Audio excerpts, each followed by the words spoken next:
So I think this could be the most important few minutes of the Jordan Peterson podcast, where he's talking to Tim Ballard, and Tim Ballard is a ex-federal employee who left his job because he was not able to target these predatory people that were going after children as well as he would like to in his government position. So he went on his own, started an organization called the Underground Railroad, where he saves children from sex traffickers, sex slavery, all this stuff. And let's listen to him. Next while, and what can people do to help? Well, so I've changed quite a bit of how I look at the playing field of human trafficking. I can no longer do operations. I've been in the media too much, especially with this film.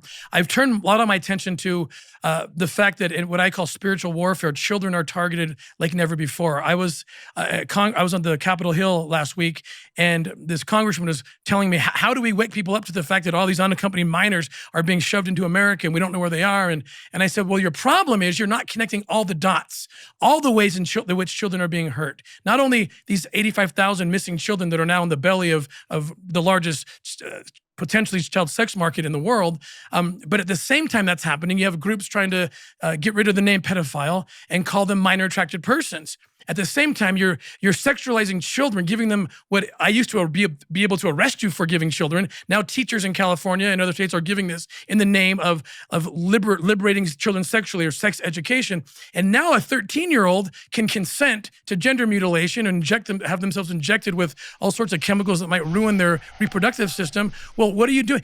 Consent to do that equals consent eventually to sex with a 50-year-old pedophile. And so if you got to connect all these things. And so I for the first time in my life, Jordan, I'm looking at the United States of America, and I'm saying, look, I used to think I might be out of a job because we eradicated human trafficking.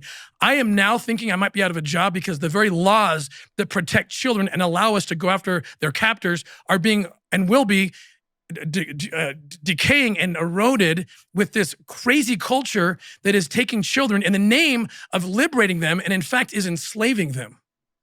So, I don't care what political view you are. I believe that if you're an adult, you want to be transgender or whatever you want to be, I don't care. You can do anything you want, but leave the children alone. And I keep seeing Nick Merckx is a great example. Anyone who speaks out against this and says, hey, stop messing with the children, stop messing with the children. Nick Merckx got some pretty serious backlash from that, which is crazy that we can't agree on that.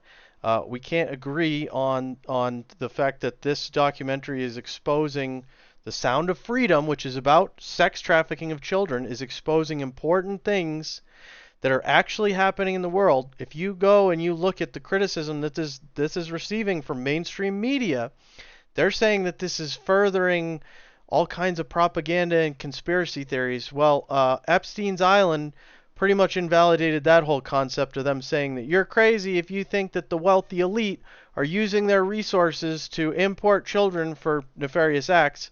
I mean, poor people don't have jets and can't pay teams of people to abduct people. So I don't see how you can argue that this is probably not happening. And the proof is in this documentary of real events of this guy going and rescuing children from these horrible, horrible situations that are mostly occurring in third world countries or after disaster events. They know where to go. They know where people can disappear from, and no one will care.